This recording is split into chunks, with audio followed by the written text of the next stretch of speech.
Tenemos una enseñanza hoy a la cual le he llamado el arma más letal del mundo. Cuando hablamos perdón, a esta enseñanza le he llamado el arma más letal del mal. Cuando analizamos cómo ataca el enemigo, cómo el enemigo nos enreda a nosotros desde el principio de la creación, dentro de, dentro de lo que él sabe donde podríamos tropezar o donde podíamos caer, vamos a ir analizando una serie de aspectos. Espérese para silenciar, ok. Para analizar una serie de aspectos que nos pondrían a nosotros en una situación realmente incómoda delante de Dios. Y si nosotros nos preguntáramos, si yo le pregunto a ustedes cuál es el arma que ustedes consideran más letal que el enemigo usa, ¿qué se le vendría a la mente a ustedes? ¿Qué es lo que el enemigo usa con mayor fuerza y que le rinde muchos réditos a él? Si alguien quiere participar diciendo, mira, a mí me parece que es esto, me parece que esto, vamos a abrir tal vez unos 4 minutos alrededor de eso. Orgullo, tal vez. Bueno, el orgullo justamente. Pastor, Dígame.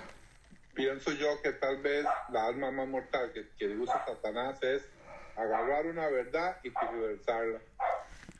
Sí, pero como dijo don José Garmendia, el orgullo. Gracias, Alejandro, porque el orgullo lleva a que todas las otras cosas, como en el caso lo que usted acaba de decir, torcer una verdad, la verdad se tuerce incluso muchas veces por orgullo. Voy a poner un ejemplo, que una persona está enseñando algo y se da cuenta de que lo está enseñando mal, pero el orgullo no le permite aceptar delante de las personas que, mire, lo estoy haciendo mal, me equivoqué. Especialmente si es un predicador de muchos años.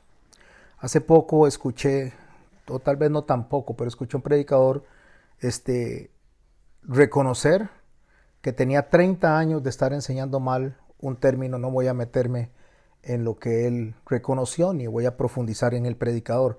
Solamente que él dijo, me tomó 30 años darme cuenta que estaba enseñando mal y que estaba equivocado. Pero eso más bien demuestra a un hombre que realmente quiere servir a Dios, agradar a Dios. Porque eso es muy difícil, mis hermanos, especialmente que es una persona que tiene renombre a nivel internacional, que tiene a su cargo un seminario de una importancia muy alta. Y él dice, estaba equivocado, 30 años, y me di cuenta de que estaba haciendo una mala interpretación del siguiente término. Bueno, y así fue, justamente como nosotros, así es como nosotros podríamos caer a la hora de torcer una enseñanza y mantenerla mal con tal de no reconocer que estamos equivocados. El reconocimiento de estar equivocados es parte de lo que el orgullo produce, o mejor dicho, el no reconocer que estamos equivocados es parte de lo que el orgullo produce. Pero así como lo anotó don José desde el primer momento, el orgullo es el arma más letal del mal. Y eso es lo que vamos a estudiar hoy. ¿Por qué? Ahora generaríamos otra pregunta.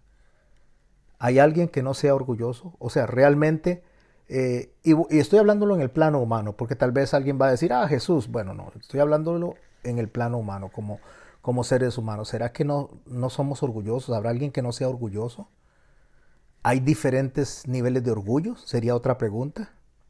¿Hay orgullo bueno o orgullo malo? Esas serían otras preguntas que se podrían generar. Y alrededor de eso tendría que venir el estudio. En 1 de Timoteo, en el capítulo 3, cuando Pablo le escribe a Timoteo acerca de los requisitos para los obispos, en el verso 1 él empieza diciendo una serie de requisitos y hay algunos que les vamos a poner mucha atención porque van de acuerdo a lo que estamos estudiando en esta noche. No los voy a desarrollar en su totalidad porque lo que vamos a hablar es alrededor de justamente lo que es el orgullo. Y Pablo le dice a Timoteo, palabra fiel. Cuando habla de palabra fiel, significa que no tiene esta palabra que ser contradecida bajo ninguna circunstancia, no se puede torcer bajo ninguna circunstancia, porque es una palabra que viene inspirada por el Espíritu Santo para hablar de los requisitos de los obispos. Nosotros no podemos meter argumentos nuestros, no podemos tratar de defender una posición, mucho menos si es una cuestión de opinión y no una cuestión de dogma de fe. Y empieza con la siguiente declaración: si alguno anhela obispado, buena obra desea. Si alguno anhela, el anhelo es el deseo de hacer algo. El anhelo es algo que cuando usted lo tiene, si usted dice yo anhelo ser agricultor, tiene que estudiar para eso, tiene que esforzarse. Bueno, estudiar no tanto, sino aprenderlo de los otros agricultores, a menos que quiera ser un ingeniero agrónomo. Pero cuando hablamos de anhelar algo, es que hay un deseo interno de llegar a, de obtener algo o de ser parte de. Entonces, Pablo empieza a decir, si alguno anhela obispado, buena obra desea. Yo escuchaba la otra vez al Paul Washer hablando acerca de esta línea, en específico de este primer verso de Primera de Timoteo capítulo 3.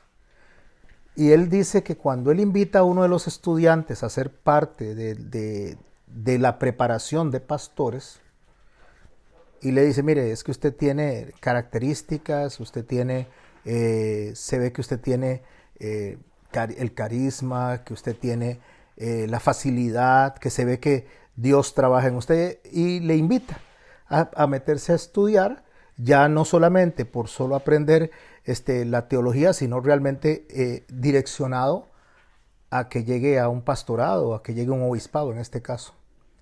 Y cuando una persona, dice Paul Washer, le dice a él, déjeme pensarlo, o le dice a él, no estoy muy seguro, o realmente no es lo que quiero, en ese momento él le dice, no, ya no hablemos más de esto, y lo hace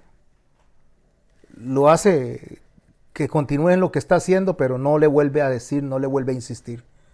Porque una de las cosas que como primera característica tiene alguien que tiene un llamado es que tiene un anhelo de hacerlo. O sea, el Espíritu Santo pone ese deseo de hacer. Cuando la persona tiene duda, puede tener duda de cómo lo hago, o puede tener duda de en qué dirección tomar o cómo lo voy a desarrollar, duda en eso, pero no duda de que haya un llamado en su corazón. Nos acordemos de cuando Moisés es abordado por Dios, que le hace un llamado. Moisés empieza a poner un montón de excusas, que por cómo hablo, que les voy a decir, empieza a desarrollar un montón de excusas. Y la palabra de Dios dice que Dios se enoja con Moisés, se enoja porque él lo está llamando. Y si él lo está llamando, pues debe responder al llamado. Podríamos profundizar mucho en este punto, pero como les digo, la idea es hablar acerca del orgullo como arma letal en manos del enemigo. Si alguno anhela obispado, buena obra desea, pues entonces el anhelo no es malo, el anhelo es bueno, el anhelo más bien marca, indica, señala que la persona está siendo inquietada por el Espíritu Santo. Pero a partir de ahí, en el verso 2, empieza a desarrollar una serie de requisitos, a donde él dice, pero es necesario que el obispo sea. No dice que vaya a ser cuando sea obispo. No dice que cuando vaya a ejercer el pastorado o vaya a ejercer el llamado al cual Dios le está invitando, él vaya a hacer o tener estas características. Con el anhelo, agarrado del anhelo, abrazado al anhelo, vienen los requisitos. Entonces dice que es necesario que el obispo sea. Entonces le dice, usted anhela ser obispo, pero desde el anhelo ya debe contemplar si estos requisitos los tiene. Irreprensible, marido de una sola mujer. ¿Qué es alguien irreprensible? Algo que no puede ser reprendido por algo, pero si nos ponemos a preguntarnos si nosotros somos irreprensibles, realmente en el fondo no somos irreprensibles. Siempre va a haber algo que se nos llame la atención. Siempre va a haber algo que estemos fallando como seres humanos que somos. Pero cuando la palabra de Dios habla de irreprensible, no habla de sin pecado, no habla de sin falta, no habla de que no cometamos errores. Lo que está hablando es que tenga una conducta repetitiva, reconocida, la cual se le llame la atención por eso. Que sea algo que a la persona lo destaca, lo evidencia. Si es un mentiroso y miente mañana, y miente pasado mañana, y miente después, entonces se sabe que esta persona tiene esa conducta repetitiva, ya es parte de su personalidad. Entonces, cuando habla de que sea irreprensible, lo que está hablando es que no tenga una conducta que lo identifique con algo negativo, que lo identifique, básicamente. Marido de una sola mujer, sobrio. Quiero detenerme en la palabra sobrio. Sobrio tiene que ser alguien que esté controlado. Lo contrario a sobrio es ebrio. Y el ebrio es el que pierde el control por el alcohol, el que balbucea, no habla con coherencia, no controla su cuerpo. Entonces lo contrario es hablar coherentemente, es mantener un control, dominio propio. Después dice prudente, decoroso, hospedador, apto para enseñar, no dado al vino, no pendenciero, no codicioso de ganancias deshonestas, sino amable, apacible, no avaro. Que gobierne bien su casa, que tenga a sus hijos en sujeción y en toda honestidad. Voy a hacer una pausa aquí. Que tenga a sus hijos en sujeción y en toda honestidad. Esto es otra cosa que algunos pastores vienen y lo enseñan como que si los hijos fueran intachables también, que no tuvieran ningún error y que se mantuvieran ligados al pastor en cuanto al servicio que está el pastor enseñando. Pero eso no puede ser así, porque si fuese así, digamos, si fuese que los hijos tienen que ser intachables, entonces, le voy a ser honesto, creo que no existían pastores, no existirían obispos. Porque igual de propensos al error, de supuestos a caer en error, nosotros, también nuestros hijos, nuestros nietos y todos nos equivocamos. El único que no se equivoca es Dios solamente. Y le salieron dos hijos chuecos, ¿verdad? Que estamos hablando de Adán y Eva. Y si esto fuera un requisito para el obispo, que los hijos no se equivoquen en su conducta, significaría que Dios tampoco podría ejercer él como maestro, como Dios, porque sus hijos le salieron mal. Pero el hecho que Adán y Eva hayan pecado no descalifica a Dios como Dios. Entonces hay que tener mucho cuidado a la hora de venir y tomar las cosas como un absoluto. Porque cuando dice que gobierne bien su casa, que tenga hijos sujetos y con toda honestidad, está hablando mientras el hombre o mientras la mujer tenga a sus hijos en la crianza, estén chiquiticos, los esté guiando. Una vez que son adultos, pues ya cada uno dará cuenta de sí mismo. Pues el que no sabe gobernar su propia casa, ¿cómo cuidar a la iglesia de Dios? Pues supuesto, si uno no puede tener en cintura, digámosle, o guiar a los hijos cuando están pequeños, ¿cómo va a guiar a la iglesia? Y viene una parte a la cual le quiero poner atención que va enfocado a lo que estamos aprendiendo hoy. No un neófito, no sea que envaneciéndose caiga en la condenación del diablo. Pastor, ¿qué tiene que ver eso con el orgullo? En primer lugar, cuando dice no un neófito, significa una persona nueva en la fe. Neo es nuevo y fito es fe. Una persona nueva en la fe no se le puede poner al frente de un obispado porque dice el texto que no vaya a ser que se envanezca. Envanecerse es básicamente hincharse. La palabra envanecerse en griego es fusio. Significa hincharse o inflarse. No vaya a ser que se infle, que se crea mucho y caiga en condenación del diablo. ¿Cómo una persona puede caer en la condenación del diablo? Porque el inflarse, el hincharse, el sentirse que ya uno sabe todo, que uno está lleno de todo, que uno conoce todo, en ese momento, mi hermano y mi hermana, entonces, para efectos de una persona recién convertida, hace que no quiera escuchar, que no quiera someterse al aprendizaje y empieza a caminar como por sí solo, como pisote solo, pensando que tal vez porque aprendió un poquito, porque ya hizo unos cuantos cursitos, ya está lleno de sabiduría. Y sí, Dios puede hacer que una persona se llene de sabiduría, si Él así lo quiere, pero no es la regla, sería básicamente la excepción. de que Dios quiere y diga, le voy a poner esta sabiduría como a Salomón. ¿Qué es lo que quieres? No pediste riqueza, te voy a dar sabiduría.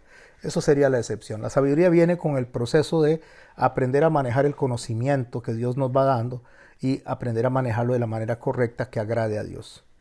Porque una vez que la persona se envanece, se hincha, se infla, pero ¿con qué se hincha? Porque resulta que vanidad o algo banal es algo vacío, que no tiene importancia, que más bien se enfoca más en las apariencias. Si la vanidad es algo vacío y envanecerse es hincharse, ¿cómo podemos explicar esto? Déjeme explicar primero lo que es la vanidad, de una manera sencilla, de una manera simple. La vanidad es algo que está vacío porque se ve bonito, pero por dentro no tiene nada. Es como una pompa de jabón. Usted viene, infla una pompa de jabón, usted la ve toda ahí, llena ahí, toda inflada, toda hinchada, de colores, y usted dice, qué bonito esto. La toca, y cuando usted toca la pompa de jabón se explota, y no tiene nada adentro, puro aire. Bueno, resulta que cuando una persona se envanece, se hincha, la pregunta es, ¿de qué se hincha? ¿Qué es lo que hace que se infle? Lógicamente no se está hinchando con sabiduría, no se está inflando con Dios o con el carácter de Dios, se está inflando con su propia opinión, se está llenando de su propia opinión. Y cuando uno se llena de la propia opinión, mi hermano y mi hermana, caemos en descrédito, que es lo que dice el texto, que no caiga en descrédito y lazo del diablo. ¿Por qué? Porque nosotros no lo sabemos todo, nadie lo sabe todo, solo Dios. Nosotros estamos en un proceso de formación y en un proceso de aprendizaje. De hecho, nosotros somos resultado de otras personas en cuanto a lo que es el aprendizaje, el conocimiento. Aquí nadie se levantó en la mañana, el día que nació, al día siguiente, tal vez de 8 días o 15 días, y empezó a hablar en inglés, si es que ahora habla inglés. O empezó a hacer un trabajo de matemáticas, o empezó tal vez a hacer una costura, o empezó a hacer una presentación acerca de la historia. No, hemos tenido que venir aprendiendo de otras personas. Somos el resultado de lo que hemos ido aprendiendo de otras personas, tanto cosas buenas como cosas malas. Nosotros estamos en una completa evolución en cuanto al conocimiento. Así que cuando nosotros creemos que ya lo sabemos todo, en ese momento encontramos un techo. Y ese techo se llama el orgullo. Porque el orgullo dice, ya no necesito aprender nada, tengo 20 años de ser cristiano, tengo 30 años de ser cristiano, he dado en seminarios, he dado en esto, he dado clases en todo lado. Y en ese momento agarramos y el techo que pusimos se llama orgullo. Eso hace que nosotros mismos nos estanquemos y estanquemos a otras personas. ¿Por qué? Porque nosotros tenemos que estar en un proceso constante de crecimiento. La Biblia fue escrita en 1600 años. Y si nosotros pretendemos en una vida, aunque llegáramos a tener 100 años de aprender toda la Biblia, todo el conocimiento divino, nosotros estamos muy errados, porque no es posible aprenderlo en este lado de la gloria. No es posible aprenderlo aquí en la tierra, todo esto de conocimiento tan vasto que tiene la palabra de Dios. Sí tenemos y podemos ir creciendo en sabiduría, en conocimiento, pero jamás podemos llegar a la estatura de Cristo en cuanto a conocimiento y sabiduría. Entonces nosotros tenemos que reconocer, no caer como el neófito, que se envanece, se hincha, pero se hincha de orgullo, un orgullo que le impide poder ver más allá de sus propias narices. Había un programa de televisión, creo que era una novela o una serie, donde había una muchacha, era una secretaria creo que era una cuestión de modas, Betty la Fea, así es como se llamaba el programa. Y había una que estaba ahí de secretaria, y cada vez que se acercaban a ella y le preguntaban acerca de sus estudios, ella decía, yo tengo 6 meses en la San Marino.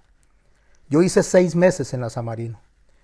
Y de eso se jactaba ella, de haber hecho 6 meses en la San Marino. No sé qué es la San Marino, imagino que para efectos del programa era una escuela en la cual enseñaban secretariado. Y no sé, lo único que puedo rescatar de ahí es que ella pensaba que los 6 meses le eran suficientes a ella para poder tener el conocimiento pleno, para poder venir y desarrollar todo su trabajo. A veces nosotros pensamos, mis hermanos y mis hermanas, que porque una persona va a un seminario a aprender Biblia por 3 años, 3 años y medio es suficiente. Y con eso ya tenemos todo el conocimiento para poder desarrollarnos en todas las áreas del Evangelio. Y eso no es cierto. O sea, eso apenas nos da a nosotros bases. Y peor aún, peor aún que hayan personas que piensan que porque fueron y hicieron un curso de 15 días, de 22 días, de 2 meses, 3 meses, como esta muchacha que estaba diciendo, que decía, estuve 6 meses en la San Marino, nosotros tratemos de llegar con el autoengaño de que tenemos la plenitud del conocimiento. No, eso es enfocarse en las apariencias, eso es enfocarse en vacíos que solo pueden ser llenados por Dios y no por nuestra propia opinión.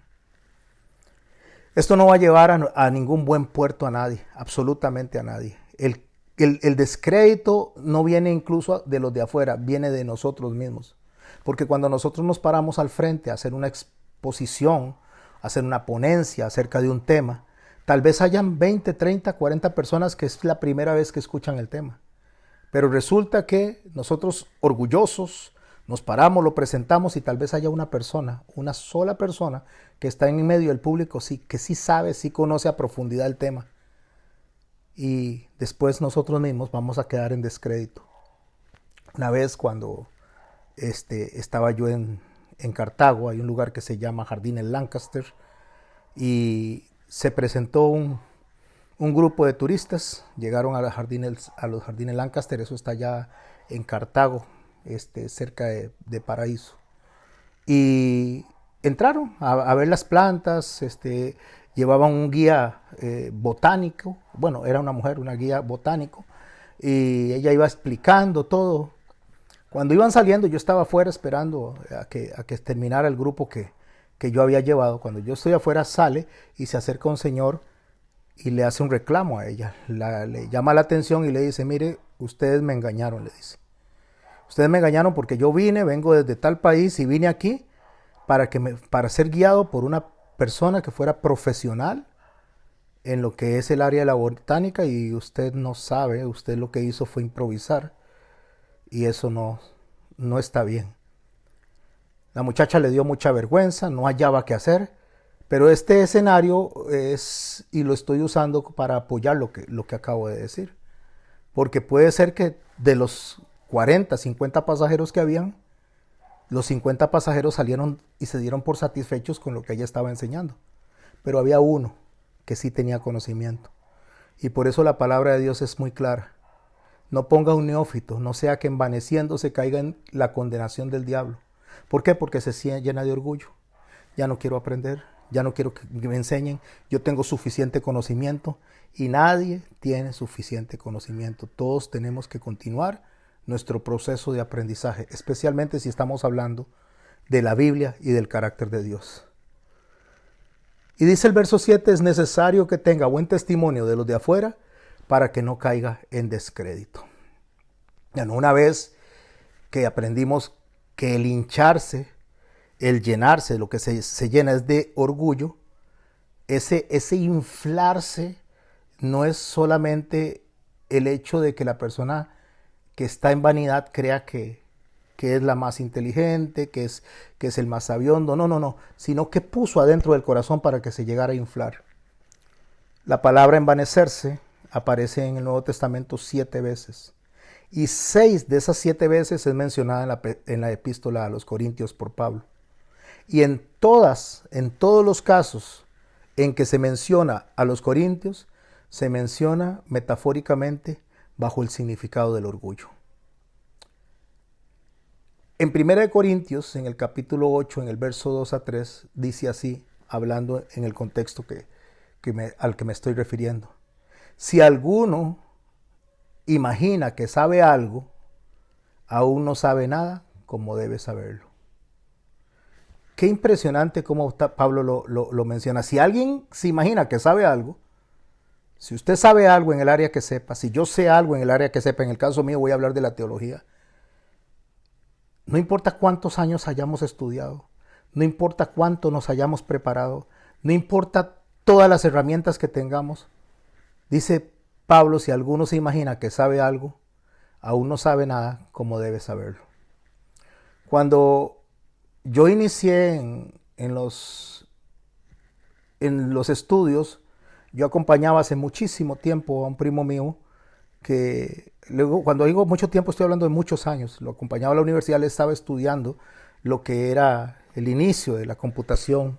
Se hacían unas tarjetas perforadas, se le conocían como cardex, y había un montón de huequitos, y cada huequito de esos, a la hora que pasaba por una máquina, significaba una letra. Eso se metía en la máquina y procesaba todo y llenaba una información muy pequeña, el nombre, el número de cédula de alguien, la dirección, cosas muy poquitas. Eran los principios, los inicios de la tecnología. Las computadoras eran un cajón rarísimo ahí que eran lerdísimas. Usted con 4 o 5 fotos ya se llenaba la memoria. No es ahora que usted puede meter en su teléfono 5,000 fotos, información. Pero ¿qué pasa si en ese momento él se hubiera quedado y dice, ya ahora lo sé todo, no sigo estudiando? Bueno, no estaría trabajando en el área que trabaja ahora, donde tiene una muy buena posición, porque tuvo que mantenerse estudiando. Los médicos, si los médicos se quedaran como lo que conocían hace 20 años, entonces no podrían estar en este momento haciendo cirugías o haciendo intervenciones, porque el conocimiento va en evolución. Si alguno se imagina que sabe algo, aún no sabe nada como debe saberlo, dice Pablo. Y entonces viene y cierra el texto diciendo, pero si alguno ama a Dios, es conocido por él. Qué interesante cómo para Pablo el amor a Dios es mucho más importante que el conocimiento. Porque el amor es el que nos hace a nosotros presentar las cosas, no porque creamos que sabemos más, sino porque tratamos de hacer las cosas para agradar a Dios, esforzarnos por agradar a Dios, no por quedar por encima de los demás. Por eso Pablo le dice a los mismos corintios, en el marco que estamos hablando del orgullo como un arma letal en las manos del enemigo, el conocimiento envanece, pero el amor edifica. Si Pablo dice que el conocimiento envanece, entonces ¿qué podríamos decir? Bueno, entonces no voy a aprender porque entonces me voy a llenar de vanidad. Me voy a hinchar por el conocimiento. No. El conocimiento intelectual, no importa cuál sea, aún el teológico, puede llevar a la persona, puede llevar a los cristianos a envanecerse, hincharse, que es lo que estamos estudiando hoy. Y si no estamos guiados por el Espíritu Santo, si estamos nosotros permitiendo que sean nuestras emociones, nuestro ego el que nos controle, entonces nosotros vamos a llenarnos de orgullo. Y debemos de tener algo claro cuando estudiamos la Biblia. Si usted está aquí en esta reunión, o si usted va a estar escuchándome después por el canal, debemos de tener algo claro. Nosotros no estudiamos la Biblia solo para adquirir conocimiento. Y escuche donde subrayo la palabra solo. No significa que no estudiamos para adquirir conocimiento. No, es que no es lo único para lo que estudiamos la Biblia. Nosotros no estudiamos la Biblia solo para adquirir conocimiento mental, sino para conocer a Dios. Esa es la meta de lo que estudiamos. El Señor dijo que la vida estaba en el conocimiento que tengamos del Padre y conocimiento que tengamos del Hijo. Y cómo se revela a través de su palabra. Y a la hora de que nosotros nos acercamos al conocimiento, nos acercamos a aprender de Dios, no podemos acercarnos con orgullo. Porque si nosotros nos acercamos con orgullo para hacerlos reconocidos, para que digan que qué hombre para saber, que qué inteligente que es, nosotros entonces estamos en un grave problema. Porque nosotros nos estamos alejando del propósito principal del conocimiento, que es amar a Dios, crecer en el amor a Dios, poder nosotros llenar nuestro corazón del amor a Dios, y esto no va a impedir que el orgullo sea el que crezca. Porque si nosotros no tenemos amor, no vamos a conocer a Dios. Aunque tengamos pleno conocimiento mental, ya sea científico, ya sea intelectual o ya sea teológico. Si no va acompañado del amor, el resultado es envanecimiento. Y el envanecimiento es hinchado por el orgullo, y esto es totalmente contrario al amor. A veces, mis hermanos y mis hermanas, especialmente los evangélicos, y cuando hablo especialmente de los evangélicos, estoy hablando del movimiento evangélico, o sea, del lenguaje evangélico. No estoy hablando de la persona que quiere aprender de Cristo, de la persona que quiere llenarse de Cristo, que quiere llenarse del conocimiento. Estoy hablando del lenguaje evangélico, aquello que se repite y se repite de boca en boca. Y a veces ni siquiera se sabe lo que se está diciendo, simplemente lo repite porque alguien lo dijo y sonó bonito. Prosperados y en victoria. Y por allá alguien dice, ¿cómo estás? Prosperado y en victoria. Y no lo dice porque tenga un conocimiento de lo que está diciendo, lo está diciendo porque suena bonito, porque le gustó la frase. Y muchas veces el evangélico se llena de frases, de expresiones y de un trabajo duro. Esto es muy importante, trabajo duro.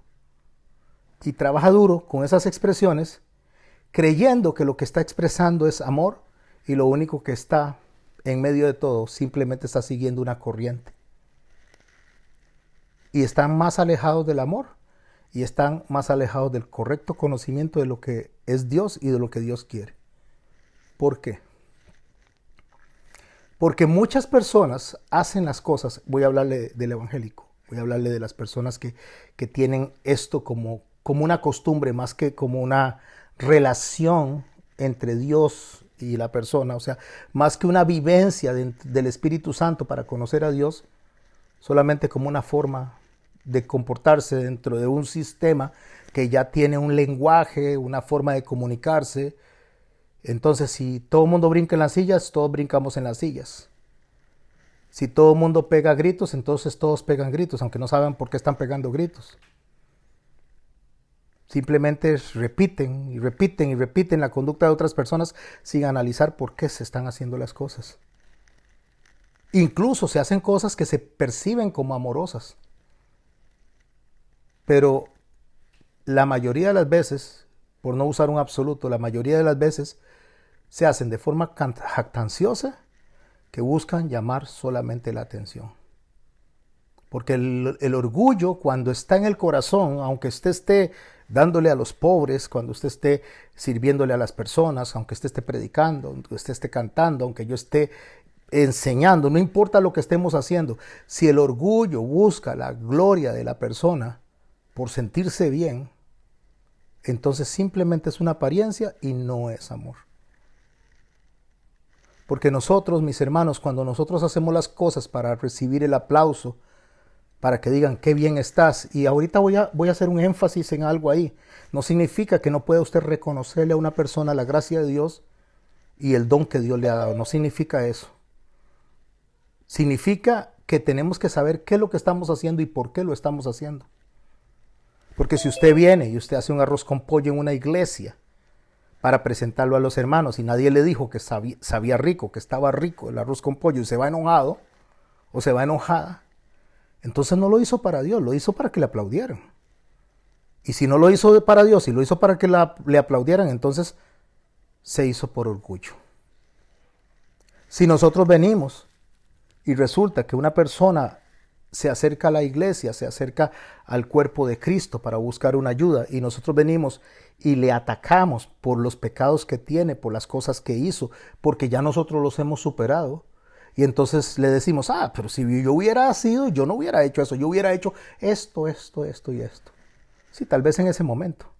Pero antes, cuando no conocía al Señor, antes cuando no conocía acerca de lo que el Señor regulaba en nuestras vidas como agrado para Él en cuanto a nuestra conducta, nos olvidamos de dónde nos sacó el Señor. Nos estamos olvidando de dónde nos despertó, nos resucitó, donde estábamos muertos en delitos y pecados y empezamos a ver a la persona que está al frente como menos porque ya tenemos un poquito de recorrido. No, eso no es amor, eso es orgullo. Eso es una jactancia personal que sale de uno mismo, es envanecerse. Eso es egolatría. Pablo le dice en la carta a los romanos, a la iglesia en Roma, en el capítulo 2, en el verso 3, digo pues por la gracia que me es dada, que cada cual que está entre vosotros, escuche lo que dice, que no tenga más alto concepto de sí que el que debe de tener. O sea, no se crean más de lo que son. No se crean más que los demás, sino que debe de hacer, piense de sí mismo con cordura. O sea, tenga un equilibrio a la hora de pensar, conforme a la medida de fe que Dios repartió a cada uno. O sea, piense equilibradamente. Y si alguien tiene algo que reconocer, Santiago dice que todo lo bueno viene de Dios. Uno de los problemas que tuvo Nabucodonosor fue que Daniel le había advertido a él que él iba a crecer, que Dios le había permitido a él que su reino se engrandeciera, que creciera, y que no olvidara que era Dios el que le había dado esa posibilidad. Nabucodonosor estaba caminando por el palacio y olvidó lo que Daniel le había dicho. Y cuando vio todo, dice, miren todo lo que yo he hecho. Empieza él en el orgullo a llenarse a sí mismo, a autoaplaudirse, y cayó en ese instante como una bestia. ¿Por qué? Porque quien da la sabiduría es Dios, quien da el conocimiento es Dios, quien nos ayuda a nosotros a caminar es Dios, y nosotros no somos, nosotros una burbuja de aire, una burbujita pequeña de aire que entre en nuestro cerebro en el momento equivocado, en el momento que menos esperamos, puede cambiar nuestra vida. Podemos quedar incluso hasta sin recuerdos, podemos quedar con el cuerpo paralizado. Cualquier cosita, dependemos 100% de la gracia, la voluntad, la misericordia y el favor de Dios. Pero hay gente que se siente orgullosa, ¿sabe por qué? Se sienten orgullosas por la iglesia donde van, porque tiene luces, porque tiene tarimas, porque tiene 5 o 6, ¿cómo se llama esto? Bandas musicales, porque tiene un edificio enorme y tiene unas grandes áreas verdes, y de eso se sienten y se jactan. Y le andan diciendo, no, es que yo voy a la iglesia tal, ahí somos 3,000, 4,000 miembros. Y ni se conocen los unos a los otros, no conocen ni al que se les sienta a la par. No tienen la oportunidad de saber si la otra persona realmente tiene una necesidad, o al contrario, si puede compartir con esa persona algo que le edifique, porque no se conocen. Pero me siento orgulloso de que voy a esa iglesia. Algunos se sienten inflados, hinchados por el pastor que tienen, porque el pastor es reconocido, porque resulta que cuando presenta una prédica lo ven 400,000, 500,000, 600,000 personas. Como que si la fama de ese pastor o la elocuencia de ese pastor le fuera a dar a esta persona un acceso directo al cielo. Como que si lo que el pastor hace fuera y le pusiera delante de Dios como persona grata, como que Dios le va a decir, a ver, ¿y cuál era el pastor que te enseñaba? A ver, ¿cuántas personas se congregaban en tu iglesia? ¿Cuántas personas llegaban? ¿Tenían músicos? ¿Tenían instrumentos musicales? No, pero se hincha porque el orgullo es el arma más efectiva del mal. Otros por el cargo que ocupan, porque, ahora yo soy anciano en la iglesia, me nombraron anciano. Y entran como un expresidente de los Estados Unidos que cada vez que salía en la televisión o cada vez que sale con la barbilla por encima de todos, levantándola así como que todos los demás son poca cosa a la par de él. Por el cargo que ocupan, porque predica o porque está dentro de la banda. Y de eso se sienten orgullosos. Y cuando estoy hablando de orgullosos, estoy hablando del orgullo como arma del enemigo. Otros por la liturgia que practican, porque tal vez vienen y el tipo de liturgia es más entretenido, es más alegre. Entonces dicen, ahí ustedes son unos aburridos, aquellos son unos perezosos, y empiezan a criticar a los demás porque se sienten orgullosos, se sienten hinchados por la liturgia que practican. por la cantidad de personas que se reúnen, porque si tienen un local que es propio o no. Y parecerían cosas buenas. Parecería que tenemos cosas buenas de las cuales nosotros podríamos sentirnos orgullosos. Pero la Biblia dice, cuando venimos comparando lo contrario que es el orgullo al amor, que el amor no se envanece. El amor no llega a sacarle los ojos a las demás personas. Hay gente que se siente orgullosa por las amistades que tiene. Ah, sí, porque la amistad que yo tengo es trapecista o es youtuber reconocido en todo el mundo. Entonces salgo a comer con esa amistad porque por las amistades con las que se mueven. Hay personas que se sienten orgullosos porque en el trabajo le dieron para ir a manejar un auto de 50,000, 100,000, 200,000 dólares, pero es el chofer de ese auto, pero anda ahí por todo lado manejando como si fuera él hinchado dentro del carro.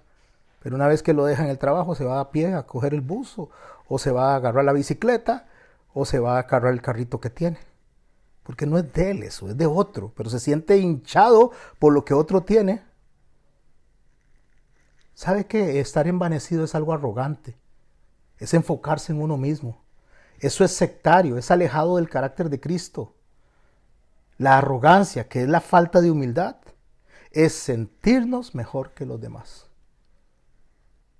Por eso, mis hermanos, cuando Pablo habla con Timoteo, cuando Pablo le escribe a Timoteo, le es muy claro a la hora de generar todas las diferentes puntos a observar para el que quiere ser obispo.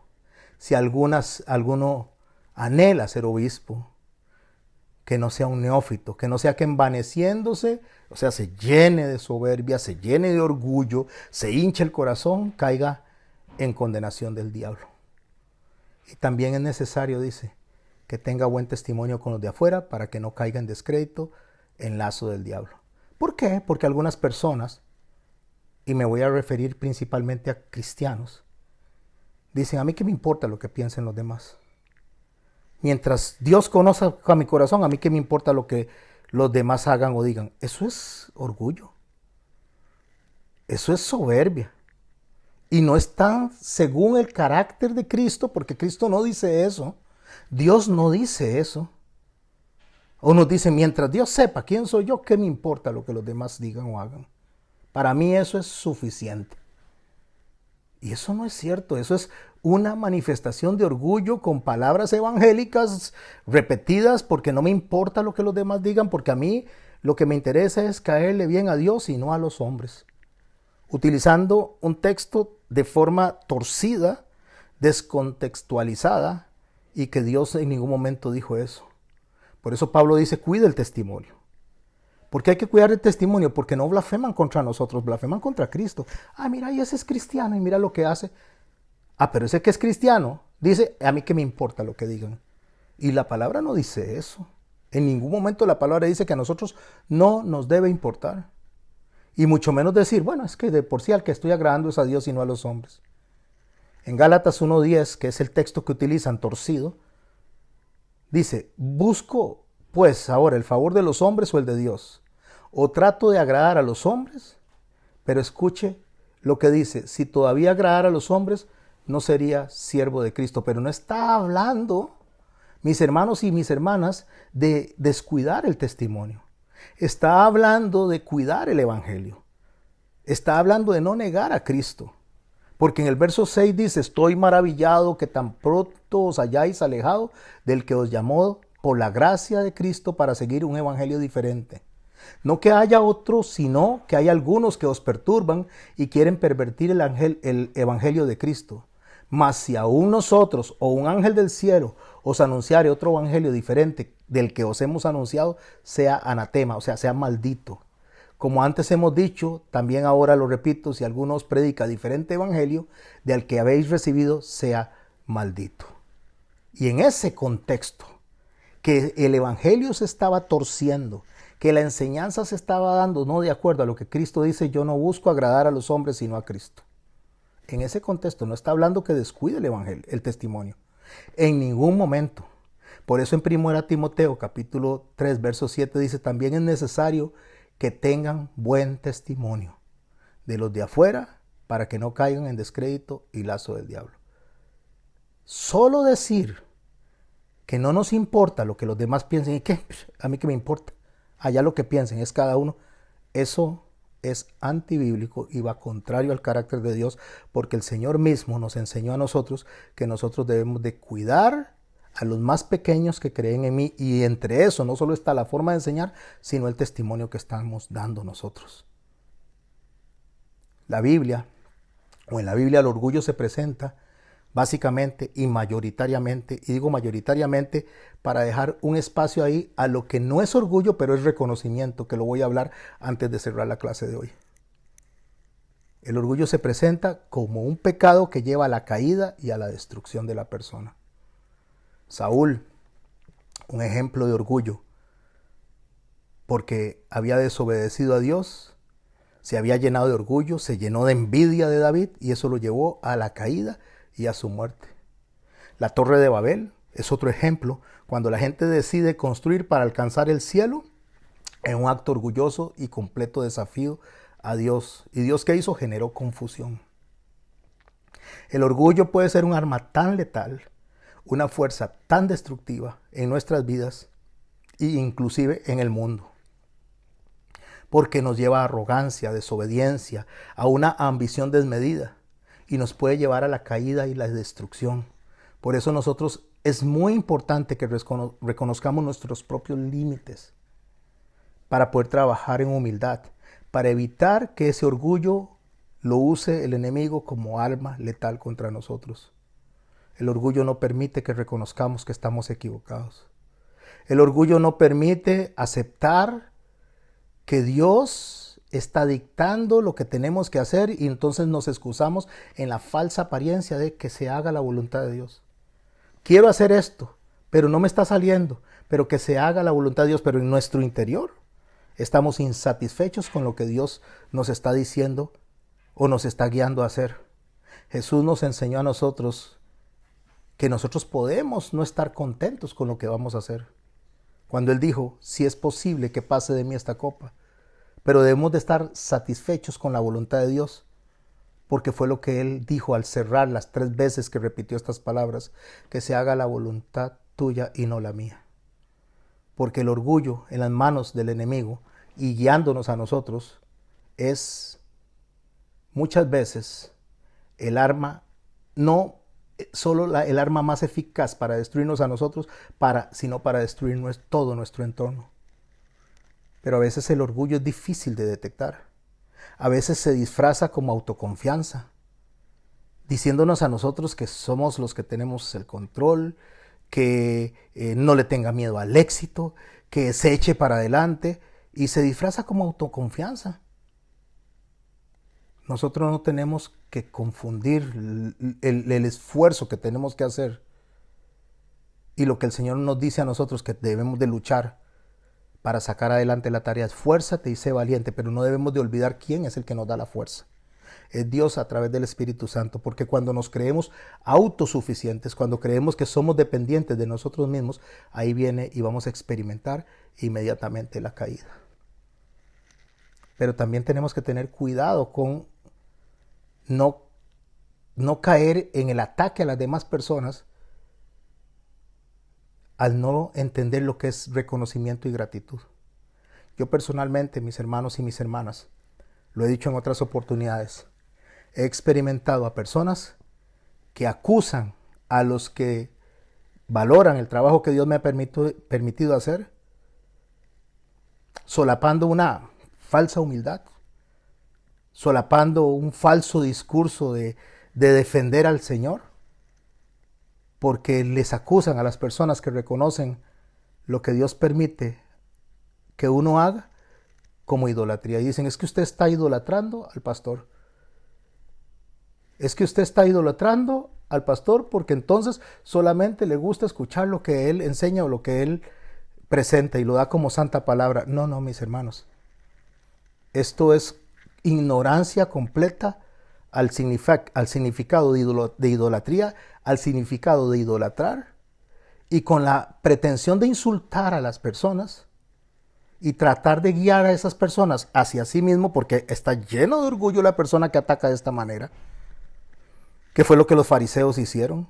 Cuando se molestaron por cómo enseñaba Jesús, ellos se llenaron de envidia, se llenaron de orgullo y lo que pensaron fue en matarlo. Y empezaron a acusar a las personas que lo seguían, a tratar de desviar el deseo que esas personas tenían de aprender de él, procurándolas hacerlas sentir mal. No, mis hermanos, hay que reconocer lo que Dios hace en nosotros y lo que Dios hace en otras personas. Hay que reconocer y tener gratitud por lo que el Espíritu hace en la iglesia. Y valorar nosotros, reconocer. Pero no significa con eso que reconocer lo que una persona hace, lo que una persona recibe de parte de Dios, eso sea idolatrarlo. Pero lo único que está manifestando a la persona que hace esa acusación sin fundamento es orgullo en ese corazón y envidia. ¿Sabe qué dice Pablo a los tesalonicenses cuando les escribe en el verso 19 y 20 del capítulo 2? En Primera de Tesalonicenses, capítulo 2, versos 19 al 20, Pablo dice, porque ¿cuál es nuestra esperanza o gozo, corona de que me gloríe? Está hablando Pablo como maestro. ¿No sois vosotros delante de nuestro Señor Jesucristo en su venida? Porque vosotros sois nuestra gloria y gozo. No, mis hermanos, para un maestro que realmente quiere que usted aprenda de Cristo, no es que le aplauda, no es que me aplauda, pero realmente hay un reconocimiento delante de Dios de ver que las vidas cambian, que las personas realmente van tomando el rumbo correcto. Porque Dios pone personas, pone instrumentos para que sean usados. Usted es un instrumento en las manos de Dios para ser usado por otra persona, con el cuidado de no caer en el orgullo vanidoso.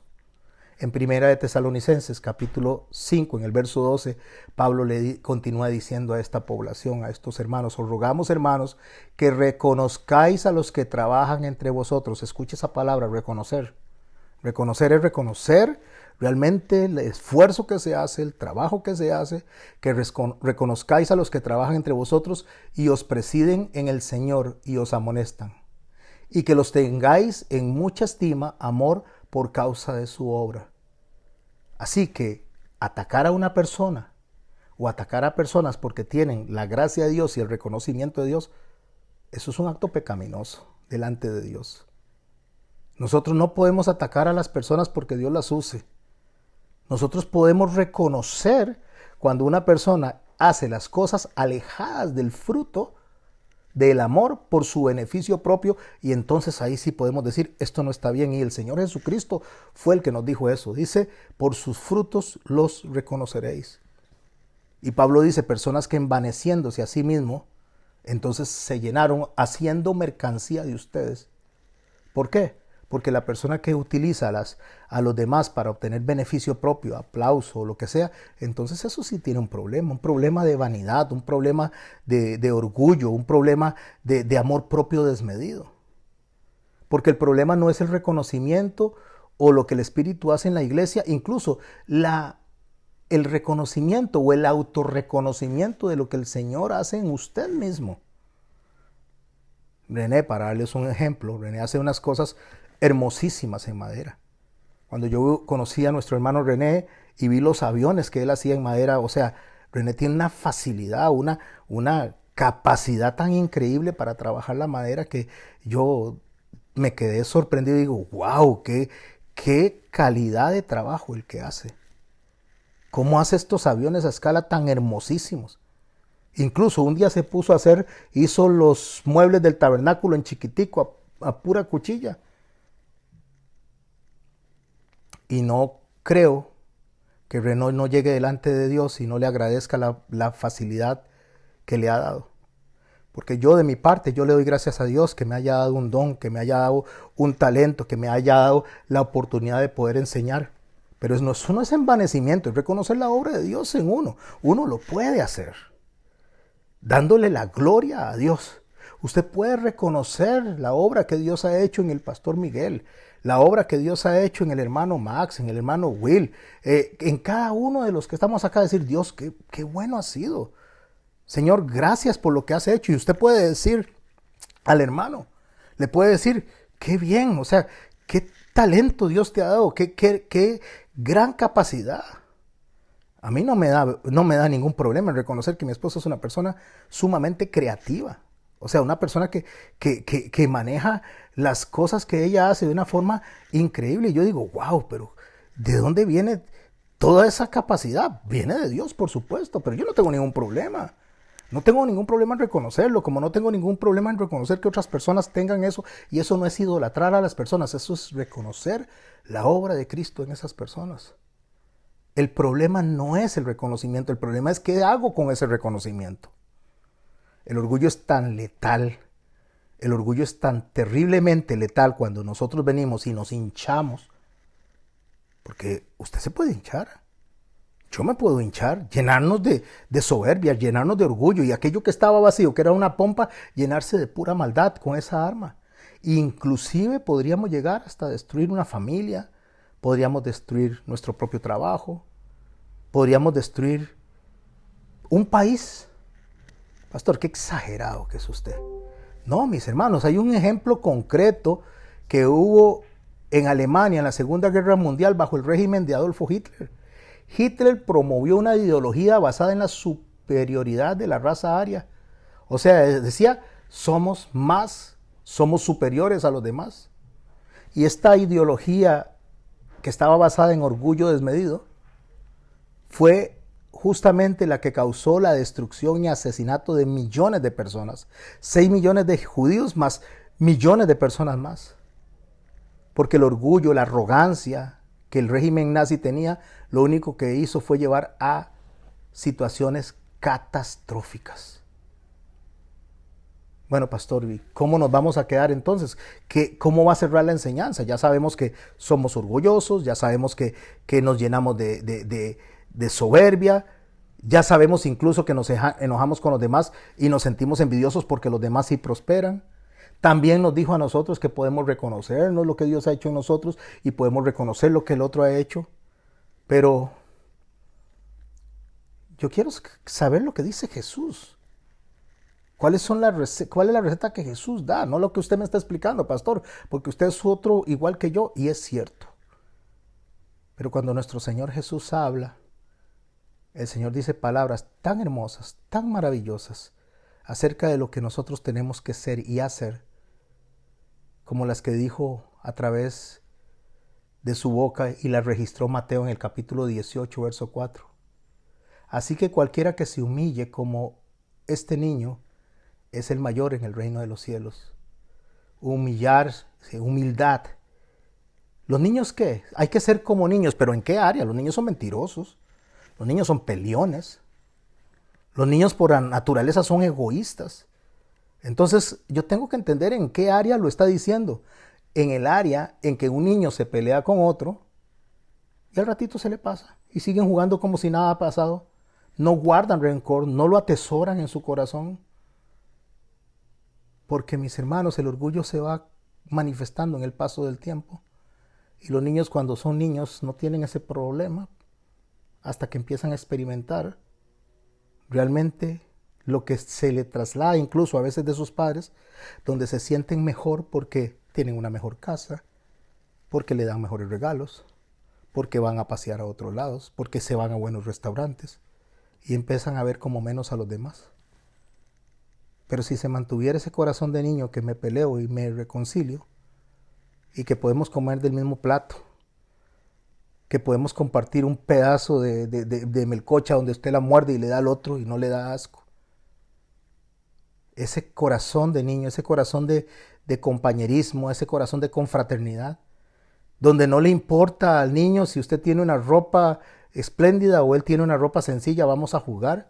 Donde el niño no está preocupado si usted tiene una computadora, podemos jugar con cajas de cartón, porque me gustan las cajas de cartón y dejan de lado los juguetes caros para ir a jugar con el que tiene cajas de cartón. El Señor habla del servicio como una herramienta también para combatir el orgullo, cuando en Mateo capítulo 20 del 26 al 28 dice, pero entre ustedes no será así, hablando de el enseñorearse de las otras personas. Al contrario, quien quiera ser grande entre ustedes, deberá ser el que los sirva. El que quiera estar de primero, deberá ser el esclavo, como el Hijo del Hombre, diciéndose a sí mismo, que no vino para que lo sirvan, sino para servir y dar su vida en rescate para los muchos. ¿Sabe qué, mi hermano y mi hermana? Sin que caer en crítica, pero que sí reconozca una realidad, cuando a usted le ponen una silla especial donde sentarse en medio de la congregación, o por encima de la congregación, aquí está la silla del pastor, esta es la silla del pastor invitado. ¿Cómo es eso? ¿Qué es lo que dice el Señor aquí? El que quiera ser primero deberá ser su esclavo, como el Hijo del Hombre se refiere a sí mismo, que no vino para que lo sirvan, sino para servir y dar su vida en rescate de muchos. El Señor no vino a sentarse en el mejor asiento, el Señor vino y le lavó los pies a sus discípulos para enseñarles cómo tenían que actuar en el reino de los cielos. No que me pongan en la mejor silla, no que me pongan en la mejor mesa, sino que me pongan con todos y todos somos iguales acá. Así que mis hermanos y mis hermanas amadas, nosotros tenemos que aprender de lo que Cristo nos enseña a nosotros, reconocer nuestras limitaciones y saber a dónde tenemos que estar agarrados, aferrados. Yo soy la vid, dijo el Señor en Juan 15:5. Vosotros sois los sarmientos. El que permanece en mí y yo en él, él da mucho fruto. ¿Y cuál es el fruto que el Señor habló? El amor. El amor, porque sin el amor nada podemos hacer. Sin el amor no somos nada, no tenemos identidad, ni lo que hacemos sirve para nada. Porque separados de mí, dice el Señor, nada podéis hacer. ¿Qué es lo que hace el Señor? Nos enseña la completa dependencia de Él. Y cierro, mis hermanos, para que conversemos alrededor de este tema. El arma más letal que el enemigo tiene, el arma más destructiva desde los principios de los tiempos que el enemigo tiene, el orgullo, solapado, disfrazado. No, yo no lo llamo. No, yo no lo llamo, yo no le hice nada. Ah, sí, dijo el Señor. Si cuando estás delante del altar te acuerdas que tu hermano tiene algo contra ti, dice, vaya y pídale perdón. No le dijo a él que esperara que el otro tome la iniciativa. Le dijo, tome usted la iniciativa. Mientras dependa de ustedes, dice Pablo, estén en paz con los demás. Haga el esfuerzo, sean pacificadores. Pacificador es el que busca la paz, no es el que se sienta a ver la paz, es el que busca, el que intercede, el que camina, el que utiliza todos los recursos que le dio Dios, inteligencia, sabiduría, lengua, desplazamiento, todo en el favor del reino. Pero no. Él es el que tiene el problema, yo no. Ella es la que tiene el problema, yo no. Yo estoy bien, allá él. De por sí nadie conoce mi corazón. Y además, ¿qué me importa lo que los demás piensen mientras Dios conozca mi corazón? Ah, sí, eso es orgullo. 6 cosas aborrece Jehová, y aún 7 abomina su alma: los ojos altivos, la lengua mentirosa, las manos derramadoras de sangre inocente, el corazón que maquina pensamientos inicuos, los pies presurosos para correr al mal, el testigo falso que habla mentiras y el que siembra discordia entre hermanos. Proverbios 6 del 16 al 19. ¿Y con qué empieza? Con los ojos altivos, que es sinónimo de orgullo. Así que mis hermanos y mis amadas hermanas, si alguien quiere identificar cuál es el arma más estratégica, si se lo pudiéramos traer a nuestro tiempo, si fuéramos contemporáneos a la hora de escribir, ¿cuál es el que tiene la bomba atómica más grande de todo el planeta? El que tiene orgullo en el corazón. ¿Y quiénes tienen orgullo en el corazón? Yo puedo decir quién no tiene orgullo en el corazón. El Señor dijo, sean mansos y humildes, como yo. Así que, mis amados y hermanos, El Señor nos pone de ejemplo su corazón, nos pone de ejemplo su accionar, que cuando le maldecían, Él bendecía, que cuando Él hablaba mal, Él dejaba su causa al que juzga justamente, y que cuando estuvo en la cruz, en lugar de acusar y señalar, ustedes son unos malvados, ustedes me crucificaron, a todos ustedes los voy a destruir, dijo, Señor, Padre, perdónalos porque no saben lo que hacen. No, mis hermanos, si tenemos que hablar de orgullo y realmente vamos delante de Dios a reconocernos, habemos 8,000 millones de habitantes en este momento en la tierra. Hay 8,000 millones de corazones orgullosos, soberbios, que quieren estar en la fila de primero y no al final, que quieren que les digan que tienen la razón y no que no la tienen, que quieren pechuga en vez de alita. Eso es lo que el Señor nos está enseñando en esta noche. El orgullo como arma letal en las manos del enemigo. Oremos, amados hermanos. Padre bueno y santo, gracias por esta noche, Señor. Gracias por el tema que has traído a nuestros corazones. Ayúdanos, Señor, a poder asimilar, a que esa barrera que tenemos de creer que nosotros somos, Señor, los que tenemos todas las respuestas, a creer, Señor, que nosotros somos los que tenemos las mejores reacciones, que somos los que creemos que lo que hacemos es lo mejor y que donde nos rodeamos nosotros es lo mejor y que lo que los demás escogen, hacen o dicen no se compara con lo mío. Ayúdanos, Señor, a reconocernos orgullosos, porque cuando nos reconozcamos delante de ti orgullosos, Señor, viéndonos, Señor, junto a tu carácter, Señor, empezaremos a quitarle al enemigo el arma que está utilizando contra nosotros mismos. Gracias, Jesús, por haber venido a enseñarnos. En tu santo nombre. Amén.